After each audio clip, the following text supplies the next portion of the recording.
साधन म्हणजे beauty parlour. Beauty parlour क्षेत्र जर म्हणसाल तर लय मोठं वाढलाय. आजकाल नाचुकल्या एखाद्या लेकराला पाळण्यात टाका लागते, त्यापासून तर लग्न करा लागते. तर ब्युटी पार्लरले भल्ली डिमांड आली आहे. विशेषतः बाया माणसाला माणसाला ब्युटी पार्लरची फार काही गरज नाही आहे. पण ब्युटी पार्लरचं क्षेत्र असणारं बायाचं क्षेत्र आहे. पण त्या ब्युटी पार्लरच्या क्षेत्रात एक व्यावसायिक जे मोठं नाव झालं आहे ते आमचे आकाशदादा पाचपोरा आहेत. आकाशदादा, हे जर समजा ब्युटिशियन जर म्हटलं तर हे बाहेरचं क्षेत्र आहे राजा. तुम्ही एकदम तिकडे कशी काय घुसले बा? डॉक्टर जर म्हटलं तर आता डॉक्टरचं क्षेत्र पण बाहेरचं क्षेत्र आहे. गायनाकोलॉजिस्ट लेडीजच असतात, बट आता गायनाकोलॉजिस्ट माणसं पण झाल्यात ना, जेंट्स पण गायनाकोलॉजिस्ट आहे. तर मुली जर मुलाच्या क्षेत्रामध्ये येऊन काम करू शकते तर मुलं का बरं नाही मुलींच्या क्षेत्रामध्ये जाऊन काम करू शकत? तर नेमकं कसं असते, कोणत्याही क्षेत्रात जर जायचं म्हटलं तर वज्जर घासा लागते. एवढं मोठं नावच होत नाही ना. आज इंस्टाग्रामवर टाका, गुगलवर टाका, परत परत बेस्ट ब्युटिशियन, तर ऑटोमॅटिक तुमचं नाव येते. लय मेहनत घ्यायला लागली दादा तुम्हाला यासाठी. मेहनत तर प्रत्येक क्षेत्रामध्ये आहे. आजही जर मी नाव एवढं कमावलं त्याच्यामध्ये फक्त माझी डेडिकेशन आणि माझी मेहनत आहे. आज कुठलंही काम मेहनतीशिवाय होऊ नाही शकत. जयरे पलंगावरी हे कुठलीच हे मन शक्य होऊच नाही शकत. जोपर्यंत तुम्ही मेहनत करणार नाही तोपर्यंत तुम्हाला फळ भेटणार नाही. मेहनत मेकअप इंडस्ट्री असो की दुसरी कुठली इंडस्ट्री असो, मेकअप मेहनत तर तुम्हाला करणं आहे.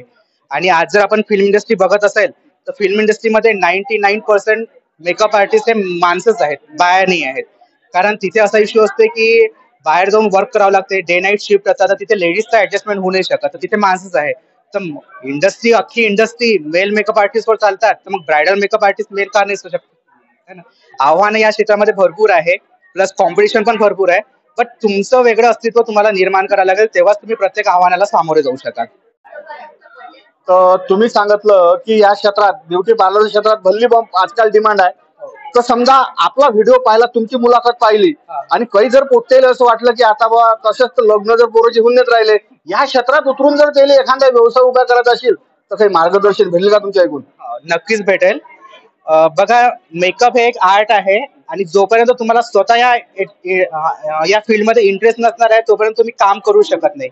म्हणजे आज हे बघत असाल तुम्ही किंवा ब्युटी इंडस्ट्रीमध्ये खूप जास्त पैसा आहे किंवा मेकअप आर्टिस्ट एका मेकअपचे 10,000 15,000 घेतात, 2 तास मेकअप करतात, 15,000 रुपये घरात येऊन जाते. बट हे 15,000 रुपये इतके इझिली घरात येत नाही. त्याच्यासाठी तुम्हाला खूप वर्षाचा एक्सपिरियन्स पाहिजे, खूप वर्षाच्या डेडिकेशन पाहिजे. किती स्किन तुमच्या हातामधून गेलेलं आहे, किती वेगवेगळ्या ब्राईड्सवर तुम्ही मेकअप केलाय, किती वेगवेगळ्या प्रकारच्या स्किन प्रॉब्लेम्स तुम्ही फेस केलेले आहे, याच्यावर तुमचा मेकअप डिपेंड असते. मेकअप तर शिकायला कोणी तुम्हाला शिकू शकते, बट मेकअपचा एक्सपिरियन्स तुमचं काम दर्शवते, है ना. जर माझं म्हणणं सगळ्यांना हेच आहे की तुम्हाला जर या मेकअप इंडस्ट्रीमध्ये इंटरेस्ट असेल तरच तुम्ही मेकअपचे कोर्सेस करा. जर फक्त पैसा कमवायचा आहे म्हणून तुम्ही मेकअपच्या इंडस्ट्रीमध्ये येऊ नका. जर तुम्ही इंटर्न तुम्हाला जर आर्टिस्ट असेल आणि तुम्हाला खरंच काम करण्याची जर इच्छा असेल तरच या इंडस्ट्रीमधला पैसा बघून नका येऊ. कारण एक क्रेज असा होता, खूप लोकांनी डीएड केलं. एक टाइम असा आला की डीएडच्या जागा निघणंच बंद झालं. आता असा क्रेज आहे की मेकअप आर्टिस्ट बना. बट एक टाइम असा येईल की घरोघरी मेकअप आर्टिस्ट असतील आणि नवरी मेकअप करायला कोणाजवळ जाईल, क्लायंट नसणार आहे. मेकअप आर्टिस्ट भरपूर सर पण क्लायंट नसणार आहे. आणि या कॉम्पिटिशन मध्ये तेच लोक टिकून राहतील. कारण तुम्ही बघितलंय, डीएड बीएड सगळ्यांनी केलं, नोकऱ्या बंद झाल्या, सगळे बँकिंग मध्ये गेले, सगळे कॉम्पिटेटिव्ह एक्झाम मध्ये गेले. मेकअप आर्टिस्ट फील्डचं पण तसंच होणार आहे. सगळेजण मेकअप शिकणार आहे. जेव्हा तुमचं काम नाही आहे ना, जर तुमच्या कामामध्ये क्वालिटी नाही तर एक टाइम असं येईल की तुम्हाला तुमच्या व्हॅनिटी बंद करून घरामध्ये ठेवावं लागेल आणि तुम्हाला दुसऱ्या फील्डमध्ये जावं लागेल. तर या फील्डचा जर कचरा होऊ नसेल द्यायचा तर ज्या लोकांना मेकअपमध्ये इंटरेस्ट आहे तेच लोक मेकअपचे कोर्सेस करा आणि तुम्ही तुमचं क्वालिटी काम प्रेझेंट करा. तर माझ्यासोबत आकाशदादा पाचपोर यानं प्रशिक्षित केलेल्या एक सौंदर्य तज्ञच म्हणू लागतील ना बाबा. आजकाल प्रत्येक गोष्टीत एक्सपर्ट असते. विशेष म्हणजे त्या बायाच्या क्षेत्रात त्या काम करतात आणि आकाशदादा सारखा एक माणूस त्या क्षेत्रात घुसून स्वतःचं शिखर निर्माण करतायत. त्यासोबत आकाशदादाच्या विद्यार्थी असणाऱ्या ताई आहेत. ताई, गावरांची स्वागत आहे. मला एक सांगा, ब्युटी पार्लरचं क्षेत्र जर म्हटलं तर वज्जर की चॅलेंज आहे, पण आकाशदादाजवळ शिकायच्या आधी आणि आकाशदादाजवळ शिकल्यानंतर काय फरक पडला जरा सांगा मला बा.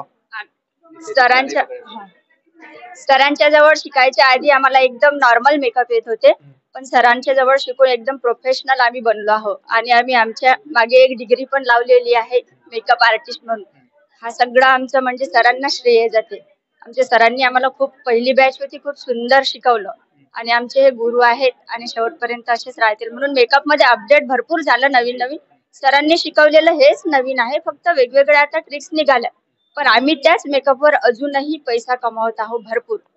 म्हणून आमच्या सरांचे खूप आम्ही आभारी आहोत की आम्हाला खूप छान तर शिकवलं. माझ्यासोबत सरांच्या आणखी म्हणजे आकाश दादाच्या एक प्रशिक्षणार्थी आमच्या सौ कळूतय आहेत. ताई कसं आहे बायाचं स्पेशल क्षेत्र आहे ब्युटी पार्लर म्हणजे व्हॅक्सिन काय ते फेशियल काय थ्रेडिंग काय काय बरेच बरे कार्यक्रम आहेत. तर एक माणूस ते आपल्याला शिकवते याच्याबद्दल थोडस कसं काही वाटलं का बाबा काही आकुळल्यासारखं संकुचितपणा वाटला का काही? नाही सर, मला काहीच नाही वाटलं आणि त्यांनी इतकं छान नॉलेज दिलं की खूपच. कारण आम्ही ग्रामीण भागातल्या, आम्ही प्युअर गावरान. त्याच्यामुळे माहित आहे काय आम्हाला म्हणजे काहीच नॉलेज नव्हतं मेकअप मधलं. आम्ही बेसिक शिकलेलो होतो, पण सरांनी आम्हाला आर्टिस्ट नाव हे पण माहित नव्हतं. पण सरांमुळे आम्हाला आर्टिस्ट नाव मिळालं. आम्ही मोबाईलवर टाकतो तर सपना आर्टिस्ट असं टाकत आहे. सरांमुळे आम्हाला खूप नॉलेज मिळालं आणि छान शिकवलं. आणि माणूस म्हणून सर खूप छान आहेत. आणि आम्हाला सरांनी माणूस म्हणून मेकअपही करा आणि तसे आमच्यासारखे वागण्याचे प्रयत्नही करा असं आम्हाला सरांनी सांगितलं. आणि आम्हाला याच्यामध्ये काहीच वाटलं नाही की सर म्हणजे मुलगा आहे शिकवत आहे. नाही, आम्हाला असं काहीच जाणवू दिलं नाही सरांनी. आम्हाला आमच्या पद्धतीनं शिकवलं सरांनी. छान शिकवलं. आम्ही पहिली बॅच होतो सरांची. तर माझ्यासोबत आकाश दादाचे बाबा आहेत. आता कसं आहे काका समजा आता कोणाला वाटते पोरग इंजिनियर व्हा डॉक्टर व्हा एखादा आर्किटेक्ट व्हा कोणत्या तरी क्षेत्रात जा माणूस तर राजे भलकुकडे गेला आणि भलं मोठं नाव केलं. तर सुरुवातीला असं तुम्हाला वाटलं का की राजे आपलं पोरग कुठेतरी चुकून राहिलं आणि हे भलकुकडे चाललं असं तुम्हाला वाटलं का काही? नाही, वाटायचा प्रश्न होता, थोडं वाटलं. पण त्याचा जो जॉब होता, त्याचं जे शिक्षण होतं, त्याला इंटरेस्ट म्हणजे कलर, पेंटिंग आणि डिझाईन याच्यावर जास्तीत जास्त भर त्याची 7व्या वर्गापासून जेव्हा त्यानं परीक्षा देणं चालू केलं तेव्हापासून त्याचा जास्तीत जास्त कल याच्यावर होता. आणि त्याला त्याच्या कलेनुसार आम्ही त्याला प्रोत्साहन दिलं. तुला काय करायचं सांग. त्याच्यासाठी आम्ही मग ते पैसे म्हणा, वेळ म्हणा, टाइम म्हणा सगळंच दिलं. एकटाच असल्यामुळे भरपूर त्याला कोणत्या गोष्टीची कमी पडू दिली नाही. पण त्यांना शेवटच्या टप्प्यात जेव्हा तो पुण्यावरून क्लास वगैरे इथे करून आला तेव्हा म्हटलं पण हे म्हटलं करून आला तू पण हे सक्सेस होण्यासारखं वाटत नाही म्हटलं मला. तर तो म्हणे नाही पप्पा करून पाहिल्याशिवाय कसं होईल. आपण आतापर्यंत सक्सेस होत आलो, आता सक्सेस हो हे मला बिलकुल विश्वास आहे. त्याच्यामुळे त्याने काय केलं की त्यांना सुरुवात केली. तेव्हा म्हणजे आपल्याकडे काही घर वगैरे नव्हतं, एक राहण्यापुरतंच होतं, वर बांधायचंही होतं. तर त्याने मग छोटी जे आहे प्रायव्हेट कामं केले, बाहेर राउटर घेऊन नंतर त्यांना ते केलं. पण तो सक्सेस झाला. शेवटी मलाच वाटलं की याला काहीतरी स्टँड द्यावं लागल. मग वर स्लॅबवर त्याचं सलून वगैरे इथं तयार केलं. त्यांनाच पैसे दिले, बाकी थोडेफार मी दिले आणि सलून तयार केलं. आता 20 पासून ते 4 वर्ष झाले एकाच जागेवर क्लास, सलून आणि ऑर्डरी या पद्धतीने त्यांना त्याचा प्रोग्रेस पूर्ण केला.